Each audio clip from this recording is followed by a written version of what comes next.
ವೀಕ್ಷಕರೇ, ಕೆಲವು ವರ್ಷಗಳ ಹಿಂದೆ ಎಷ್ಟೋ ದೊಡ್ಡ ದೊಡ್ಡ ಪರ್ವತದ ತುದಿಗಳನ್ನ ಏರಿದಂತ ಪ್ರೊಫೆಷನಲ್ ಮೌಂಟೇನ್ ಕ್ಲೈಂಬರ್ಗಳು ಈ ಬಾರಿ ಕೈಲಾಸ ಪರ್ವತವನ್ನ ಹತ್ತೋಣ ಅಂತ ನಿರ್ಧಾರ ಮಾಡ್ತಾರೆ. ಆದ್ರೆ ಇದು ಅವರ ಜೀವನದ ಒಂದು ಅತ್ಯಂತ ದೊಡ್ಡ ಕೆಟ್ಟ ನಿರ್ಧಾರ ಆಗಲಿದೆ ಅಂತ ಅವ್ರಿಗೆ ಗೊತ್ತಿರಲಿಲ್ಲ.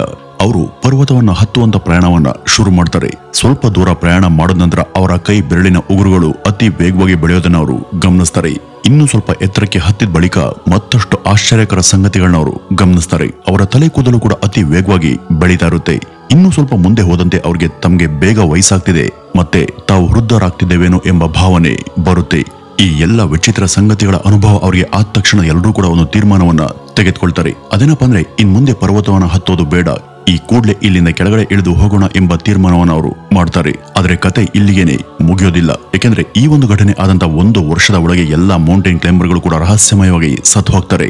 ವೀಕ್ಷಕರೇ, ಈ ರಹಸ್ಯಮಯ ಕೈಲಾಸ ಪರ್ವತದ ಒಳಗೆ ಅಂತ ಯಾವ ರಹಸ್ಯ ಅಡಗಿದೆ ಅಂತ ತಿಳಿದುಕೊಳ್ಳೋದಿಕ್ಕೆ ಚೈನಾ ತನ್ನ ಹೆಲಿಕಾಪ್ಟರ್ ಅನ್ನ ಕೈಲಾಸ ಪರ್ವತಕ್ಕೆ ಕಳುಹಿಸಿ ರಿಸರ್ಚ್ ಅನ್ನ ಮಾಡೋದಿಕ್ಕೆ ಮುಂದಾಗುತ್ತೆ.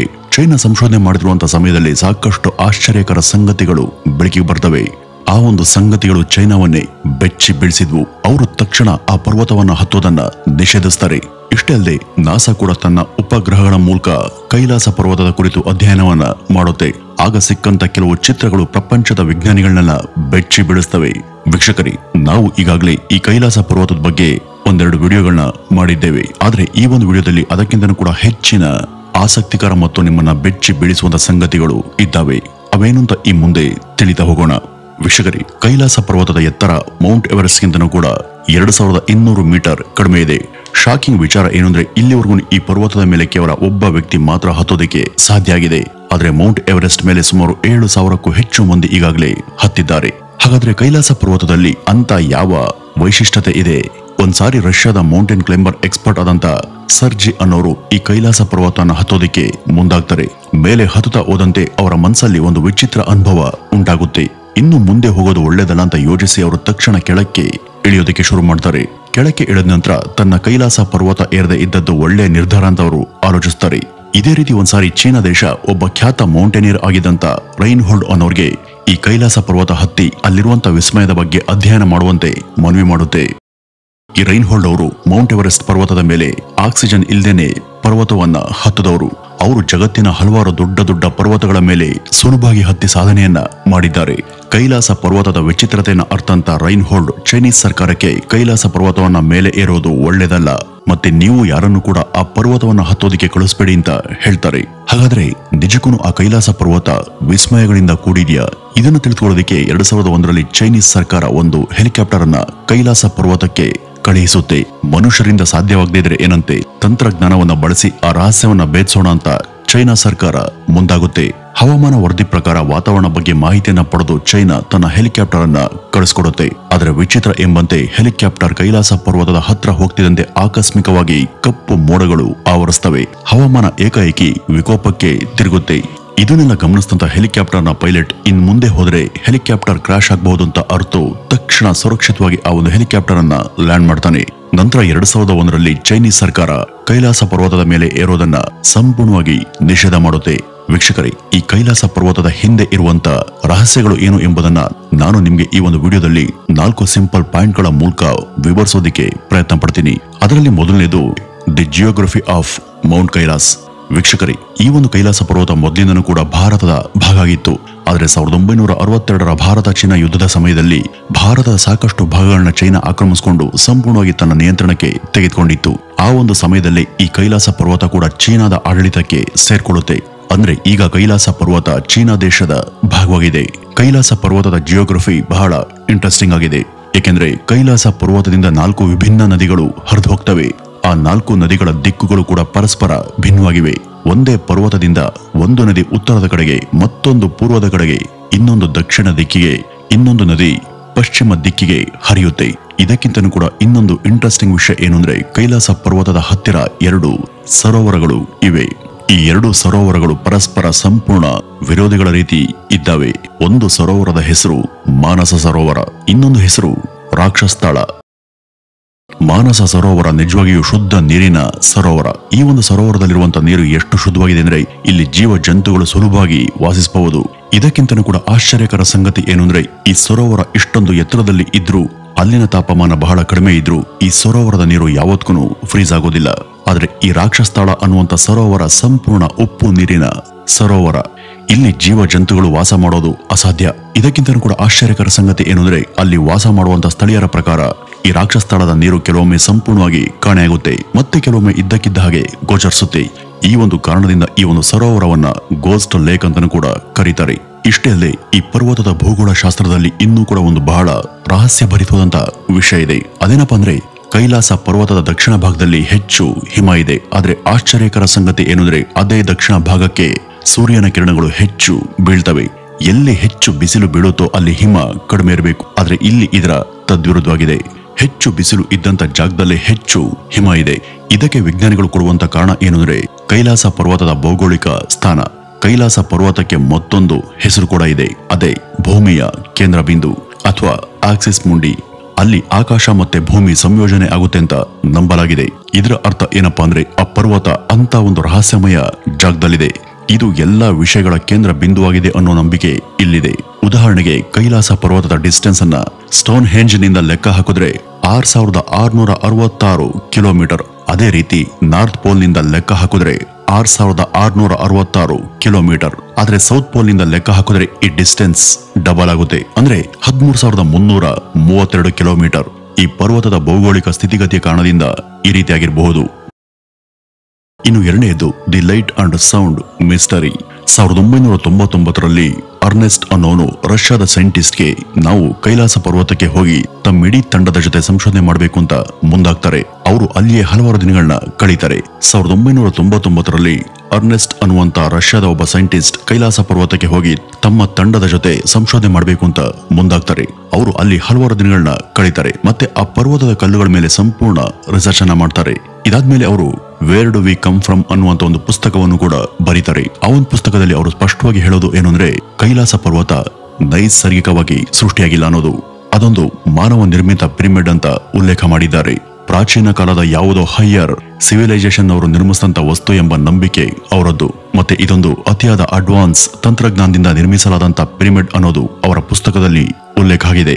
ಮತ್ತೆ ಅವರು ಇನ್ನೂ ಕೂಡ ಒಂದು ರಹಸ್ಯಕರ ಸಂಗತಿಯನ್ನ ಉಲ್ಲೇಖ ಮಾಡಿದ್ದಾರೆ. ಅದೇನಪ್ಪ ಅಂದ್ರೆ ರಾತ್ರಿ ವೇಳೆ ಕೈಲಾಸ ಪರ್ವತದಿಂದ 7 ವಿಭಿನ್ನ ಬಣ್ಣಗಳ ಬೆಳಕು ಹೊರಬರುತ್ತೆ ಅಂತ.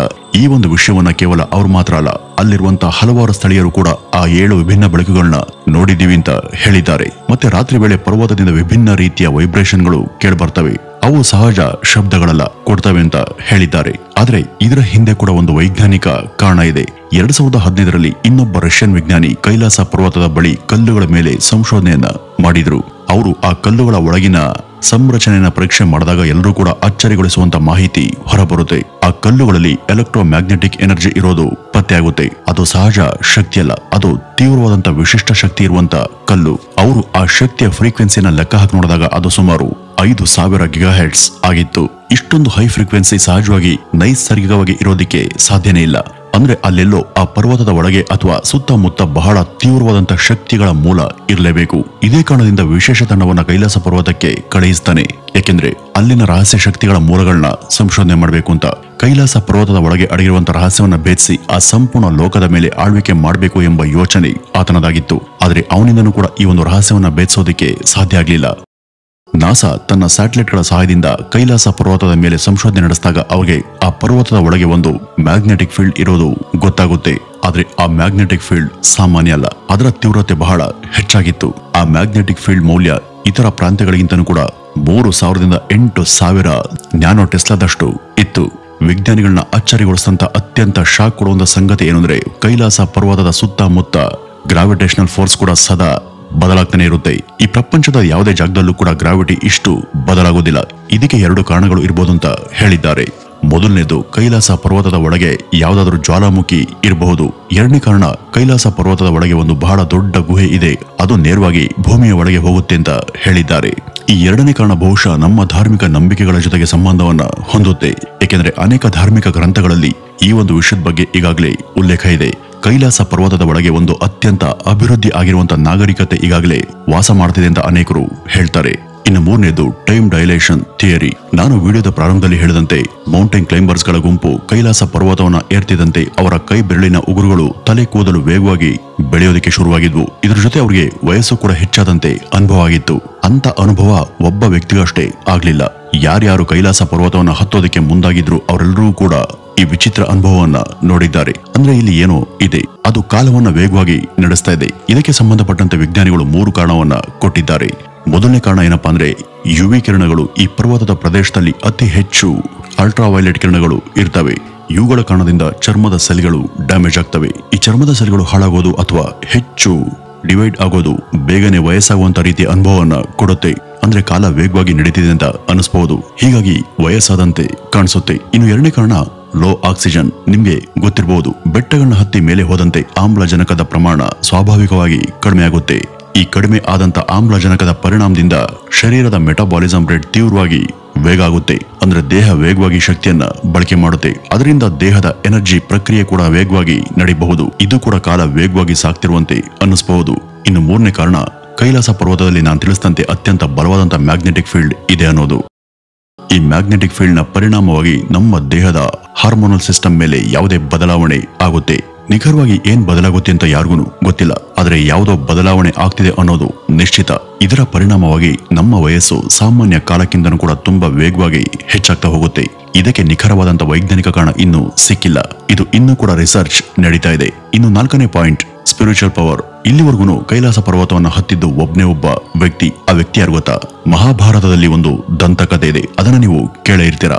ಮಹಾಭಾರತದ ಕೊನೆಯಲ್ಲಿ ಪಾಂಡವ ಸಹೋದರರು ಎಲ್ಲರೂ ಕೂಡ ಕೈಲಾಸ ಪರ್ವತವನ್ನ ಹತ್ತುತ್ತಾರೆ. ಆದ್ರೆ ಒಬ್ಬೊಬ್ಬರಾಗಿ ಸತ್ತು ಹೋಗ್ತಾರೆ. ಆದ್ರೆ ಕೈಲಾಸ ಪರ್ವತವನ್ನ ಹತ್ತಿದ್ದು ಒಬ್ಬ ಮಾತ್ರ, ಅದು ಯುಧಿಷ್ಠಿರ. ಹಾಗಾದ್ರೆ ಯುಧಿಷ್ಠಿರ ಯಾರು? ಯಾವತ್ತು ಯಾವ ತಪ್ಪನ್ನ ಮಾಡದವನು, ಸುಳ್ಳನ್ನ ಹೇಳದೆ ಯಾವಾಗ್ಲೂ ಕೂಡ ಧರ್ಮದ ಮಾರ್ಗದಲ್ಲಿ ನಡೆದವನು, ಶುದ್ಧಾತ್ಮನಾಗಿ ಬದುಕ್ತವನು. ಹೀಗಾಗಿಯೇ ಆತನಿಗೆ ಮಾತ್ರ ಆ ಪವಿತ್ರ ಪರ್ವತದ ಮೇಲೆ ಹತ್ತೋದಿಕ್ಕೆ ಸಾಧ್ಯ ಆಯ್ತು ಅಂತ ನಂಬಿಕೆ ಇದೆ.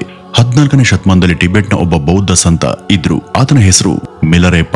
ಈ ಮಿಲರೇಪ ಎಂಬುವರು ತಮ್ಮ ಆಧ್ಯಾತ್ಮಿಕ ಶಕ್ತಿಗಳ ಸಹಾಯದಿಂದ ಆ ಪರ್ವತದ ಶಿಖರಕ್ಕೆ ಏರ್ಬೇಕು ಅಂತ ಅನ್ಕೊಂಡಿದ್ರು. ಮತ್ತೆ ಅದನ್ನ ಏರಿದ್ರು ಅನ್ನುವಂತ ಒಂದು ನಂಬಿಕೆ ಕೂಡ ಇದೆ. ಅದರ ವೀಕ್ಷಕರೇ, ಯಾವತ್ತೂ ಉತ್ತರ ಸಿಗದೇ ಇರದಂತ ಸಾಕಷ್ಟು ಪ್ರಶ್ನೆಗಳು ಇದ್ದಾವೆ. ಉದಾಹರಣೆಗೆ, ಸಮಯ ಅಷ್ಟು ವೇಗವಾಗಿ ಯಾಕೆ ಸಾಗ್ತಿದೆ? ಇವತ್ತಿಗೂ ಯಾಕೆ ಕೈಲಾಸ ಪರ್ವತಗಳ ಮೇಲೆ ಯಾವುದೇ ವಿಮಾನ ಹಾರಾಟಕ್ಕೆ ಅನುಮತಿಯನ್ನ ಕೊಡಲಾಗಿಲ್ಲ? ಮತ್ತೊಂದು ದೊಡ್ಡ ಪ್ರಶ್ನೆ ಏನಂದ್ರೆ, ಕೈಲಾಸ ಪರ್ವತದ ಸುತ್ತಲಿನ ಎಲ್ಲಾ ಪ್ರದೇಶಗಳಲ್ಲಿ ತೀವ್ರ ಭೂಕಂಪಗಳು ಆಗಾಗ ಸಂಭವಿಸ್ತವೆ. ಆದ್ರೆ ಕೈಲಾಸ ಪರ್ವತದಲ್ಲಿ ಮಾತ್ರ ಇವತ್ತಿಗೂ ಭೂಕಂಪದ ಅನುಭವ ಆಗಿಲ್ಲ. ಅಲ್ಲಿ ಯಾವ್ದಾದ್ರೂ ಗುಪ್ತ ಶಕ್ತಿಗಳು ಇದೆಯಾ? ಅತಿ ದೊಡ್ಡ ಪ್ರಶ್ನೆ ಏನಂದ್ರೆ, ನಿಜವಾಗಿಯೂ ಕೈಲಾಸ ಪರ್ವತದಲ್ಲಿ ಒಂದು ಗುಪ್ತವಾದಂತ ಸುರಂಗ ಮಾರ್ಗ ಇದೆಯಾ? ಮತ್ತೆ ಅಲ್ಲಿ ಅಭಿವೃದ್ಧಿ ಹೊಂದಂತ ನಾಗರಿಕತೆ ಇನ್ನೂ ಕೂಡ ವಾಸವಾಗಿದೆಯಾ ಎಂಬ ಹಲವಾರು ಪ್ರಶ್ನೆಗಳು ಇವತ್ತಿಗೂ ನಮ್ಮ ಮಧ್ಯ ಜೀವಂತವಾಗಿದ್ದಾವೆ. ವೀಕ್ಷಕರೇ, ಇವತ್ತಿಗೂ ಕೂಡ ವಿಜ್ಞಾನಕ್ಕೂ ಸವಾಲಾಗಿರುವಂತ ಎಷ್ಟೋ ಸಂಗತಿಗಳು ಅಲ್ಲಿ ನಡೀತಾ ಇದ್ದಾವೆ. ವಿಜ್ಞಾನ ಕೇವಲ ಎಲ್ಲದಕ್ಕೂ ಒಂದು ಕಾರಣವನ್ನ ಕೊಡಬಹುದು. ಅದರಲ್ಲಿ ಕೆಲವು ಊಹೆಗಳು ಮಾತ್ರ. ನಿಖರವಾದಂತ ಸಂಗತಿಗಳನ್ನ ಅವರು ಕೂಡ ಪತ್ತೆ ಹಚ್ಚೋದಕ್ಕೆ ಸಾಧ್ಯ ಆಗಿಲ್ಲ. ಅಂದ್ರೆ ಅಲ್ಲಿ ಖಂಡಿತವಾಗಿನೂ ಯಾವುದೋ ಒಂದು ಅಗೋಚರವಾದಂತ ಶಕ್ತಿ ಇದ್ದೇ ಇದೆ ಅನ್ನೋದು. ವೀಕ್ಷಕರೇ, ಇದಿಷ್ಟು ಇವತ್ತಿನ ಈ ಒಂದು ವಿಡಿಯೋದ ಮಾಹಿತಿ. ಇನ್ನು ಕೈಲಾಸ ಪರ್ವತದ ಬಗ್ಗೆ ನಿಮ್ಮ ಅನಿಸಿಕೆಯನ್ನ ತಪ್ಪದೆ ಕಮೆಂಟ್ ನ ಮೂಲಕ ತಿಳಿಸಿ. ನಮಸ್ಕಾರ.